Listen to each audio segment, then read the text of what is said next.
২০ over শেষে শ্রীলঙ্কার সংগ্রহ ৭ উইকেটে ১৬৮ রান এবং বাংলাদেশ যেভাবে বোলিং শুরু করেছিল এবং যেভাবে তারা ফিল্ডিং এবং ক্যাচ ছেড়েছে, এই রানটা মিনিমাম ১৮০ থেকে ২০০ হতে পারত। তবে সেই ক্ষেত্রে আমাদের বলাররা খুব বেশি খারাপ করছে বলা যায় না, কারণ টি-টোয়েন্টিতে ১৫০ থেকে ১৬০ রান ১২০ বলে কনসিড করবে, এটা খুবই স্বাভাবিক একটা ব্যাপার। প্রত্যেক দিন কিন্তু আপনার বলাররা আপনাকে ১৩০-৪০ রানে অপোনেন্টকে অল আউট করে দিবে, এমনটা তাদের থেকে আশা করা খুব একটা যৌক্তিক না।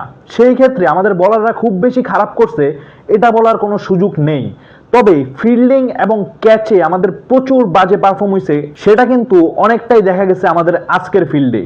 মূলত যে কয়টা ক্যাচ মিস হয়েছে, এই ধরনের ক্যাচ যদি আপনি না ধরতে পারেন, সেই ক্ষেত্রে আপনি অপোনেন্টকে টাইট ম্যাচ কিভাবে দিবেন? 50-50 ক্যাচগুলো কিন্তু আপনাকে এই ধরনের ম্যাচে অবশ্যই নিতে হবে। অ্যান্ড ফিল্ডিংয়ের কথা যদি বলি, আজকে ফিল্ডিংয়েও বাংলাদেশ অনেক রান কনসিড করছে। ক্যাচগুলো এবং ফিল্ডিংগুলো যদি ঠিকমতো দিতে পারতো, এই রানটা ১৫০-এর আগে থামানো সম্ভব ছিল।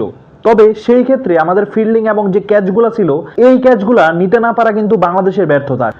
তারপরেও যে বাংলাদেশের বোলাররা ১৬৮ রানে শ্রীলঙ্কাকে থামাতে পেরেছে, এটাই কিন্তু বাংলাদেশের বোলারদের একটি সক্ষমতা। সেই ক্ষেত্রে এই ১৬৮ রান যদি বাংলাদেশ চেস করতে না পারে, সেটা কিন্তু বাংলাদেশের ব্যাটসম্যানদের ব্যর্থতা। কারণ টি-টোয়েন্টি ক্রিকেটে এখন সবগুলো দলই খুব সহজেই ১৭০-১৮০ রানের চেস করে ফেলায়। ইভেন বড় দলগুলোর কাছে কিন্তু এখন ২০০ রানও কোনো সেফ না, কারণ ২০০ রানও এখন হরহামেশাই চেজ হচ্ছে। সেই ক্ষেত্রে বাংলাদেশের এই চেষ্টা আজকে অবশ্যই করতে হবে শ্রীলঙ্কার বিরুদ্ধে, যদি তারা প্রমাণ করতে চায় তারাও এশিয়া কাপের দাবিদার।